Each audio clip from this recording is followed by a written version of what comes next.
Au nom du Père, du Fils et du Saint-Esprit. Amen. La paix de Jésus soit dans votre maison. J'espère que vous allez bien, que vous êtes dans la paix et la joie de Jésus. Alléluia. Bien, nous continuons dans la lecture du jour. Aujourd'hui, nous sommes samedi. Jésus, tu es le Seigneur du sabbat. Tu es le maître du sabbat, comme tu nous le dis dans la Sainte Écriture. Et c'est la vérité. Alléluia. Donc, on continue la lecture du Saint-Évangile selon saint Marc, chapitre 3. Le péché contre l'Esprit Saint. Ça risque d'être un peu plus long que d'habitude. Je ne parle pas de la lecture. Jésus revint à la maison. De nouveau, on s'y retrouva en grand nombre, si bien qu'il ne pouvait même plus manger. En apprenant cela, les siens vinrent pour le reprendre, car ils disaient « Il a perdu la tête ». Au même moment, les maîtres de la loi, qui étaient descendus de Jérusalem, affirmaient « Il est possédé par Belzéboul, c'est le chef des démons, qui lui permet de chasser les démons. » Il les fit donc approcher et commença à raisonner avec des comparaisons. Comment Satan peut-il faire sortir Satan ? Si l'on est divisé à l'intérieur d'un royaume, ce royaume ne peut tenir. Si l'on est divisé à l'intérieur d'une maison, cette maison ne tiendra pas. Et si Satan s'en prend à lui-même, s'il est divisé, il ne tiendra pas, il est fini. Personne ne peut entrer dans la maison du fort pour piller ses affaires sans avoir d'abord ligoté le fort. Alors seulement on pillera sa maison. En vérité, je vous dis, tout peut être pardonné aux hommes, quel que soit le nombre de leurs péchés et de leurs blasphèmes. Mais pour qui blasphème contre l'Esprit Saint, il n'y aura jamais de pardon, car il est coupable d'une faute qui ne s'en ira jamais. C'était leur cas quand ils disaient « Il a un esprit impur ». Merci Jésus pour ta parole, alléluia. Alors, cette parabole, elle est complexe. Et Jésus, tu es au secours Jésus, tu es notre seul enseignant. Donc, on est toujours dans ce contexte. Il faut bien le garder à l'esprit que, on l'a vu hier dans la nomination des apôtres, chasser les démons. Les apôtres sont investis de la force, par ta grâce, ô Jésus, de chasser les démons qui, dans la mentalité de l'époque, les démons étaient les responsables des maladies. D'où cette, si on peut dire, cette obsession de chasser les démons pour guérir. Donc voilà le contexte. C'est le contexte de l'époque. Alors nous, on a beau jeu de souvent réfuter cette existence du diable. Là, on est dans l'extrême inverse. C'est-à-dire qu'à cette époque, c'était vraiment presque une obsession, d'après ce que l'on comprend. Et à notre époque, c'est la négation. Voilà, à mon avis, c'est deux excès. Car toutes les maladies ne sont pas d'origine démoniaque, bien sûr. Mais nier qu'il y a un lien entre la présence démoniaque et beaucoup de maladies, c'est une réalité. Il y a aussi des questions psychologiques, c'est très complexe. Mais vous voyez, deux extrêmes. Revenons dans le contexte de la parole pour la comprendre.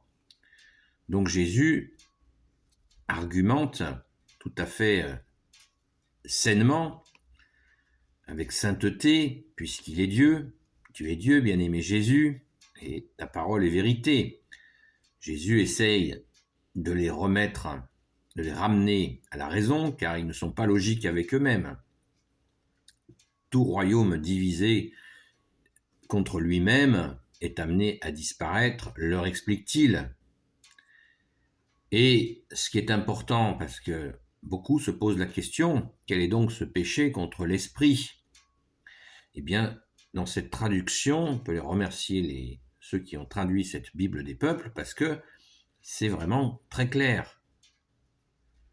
Quand ils ont accusé les maîtres de la loi, qui étaient là, qui étaient venus de Jérusalem, il faut bien le resituer aussi dans le contexte, pour le mettre en cause le Fils de Dieu. Vous pensez bien quelle entreprise vaine.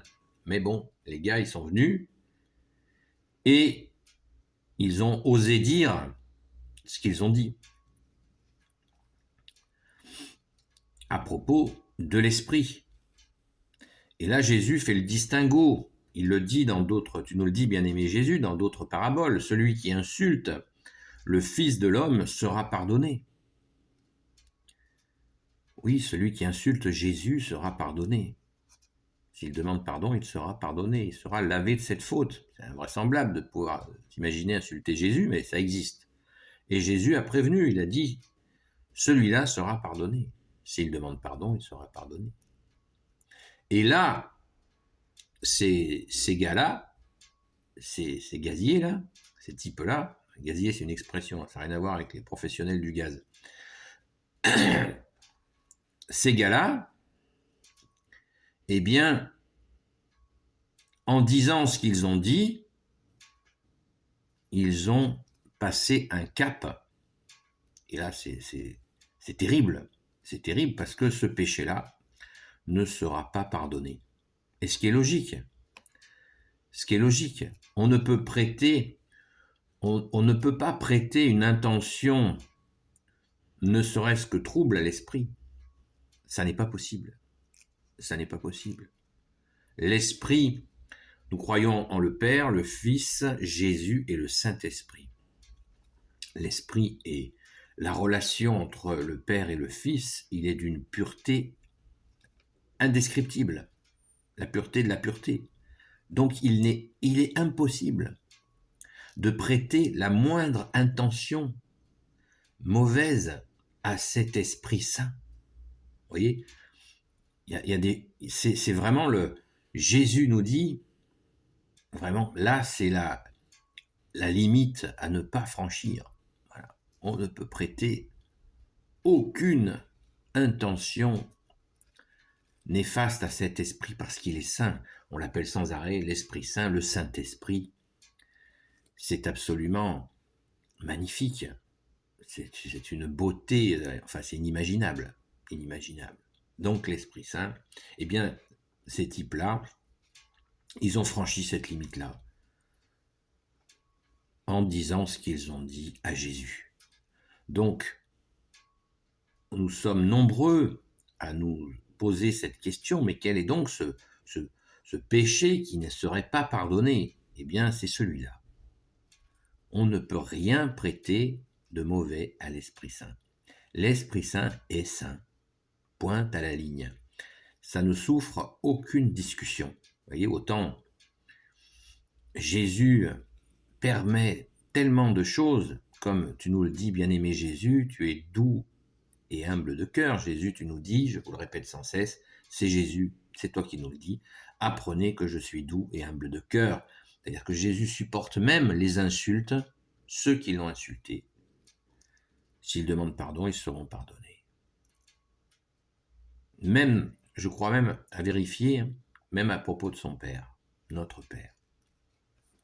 Mais l'Esprit Saint, là c'est pas ligne rouge, c'est super méga, giga méga, ligne rouge. Voilà. Celle-là, quand elle est franchie, il n'y a pas de retour possible. Quelles en sont les conséquences? Ne comptez pas sur moi pour vous l'expliquer, mais je ne peux que vous inviter à ne pas franchir cette ligne rouge parce que Jésus est amour, vous le savez, il est l'amour, le chemin, la vérité, la vie. Et quand Jésus nous met une borne, vous voyez, il nous met une borne, eh bien, c'est rare dans les saints évangiles, dans le saint évangile en 4 formes. Quand il nous met une borne, eh bien, je Je vous le dis de tout mon cœur, de toutes mes forces. Voilà, ne la franchissons pas. Comme par exemple les 4 interdits de Jésus, interdit de juger, interdit de se mettre en colère. J'ai fait des vidéos là-dessus aussi. Voilà.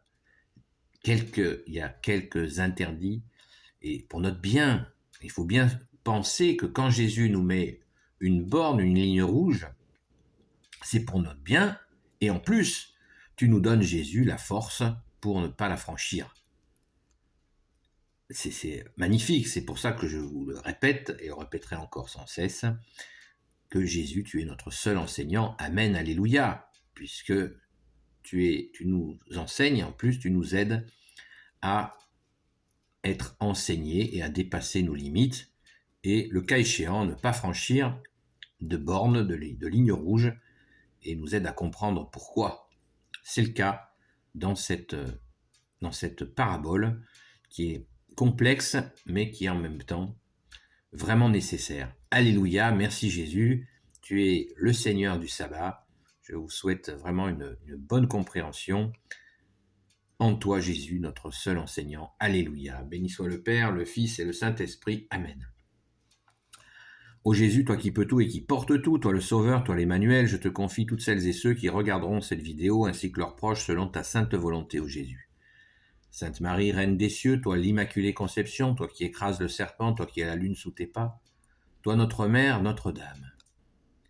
Saint Joseph, toi le juste et le saint, toi le sage, toi la terreur des démons, toi le saint gardien de la Sainte Église catholique apostolique, Sainte Marie-Madeleine, notre chère sainte patronne, chère grande sœur, et vous, tous les saints et saintes, amis de toi, Jésus, Saint Michel Archange qui est comme Dieu, Saint Gabriel Archange, Saint Raphaël Archange et tes anges guérisseurs, et vous, tous les anges qui servez Jésus, je vous confie toutes celles et ceux qui regarderont cette vidéo, ainsi que leurs proches, selon ta sainte volonté, ô Jésus. La paix de Jésus soit dans votre maison, et je vous dis à très vite.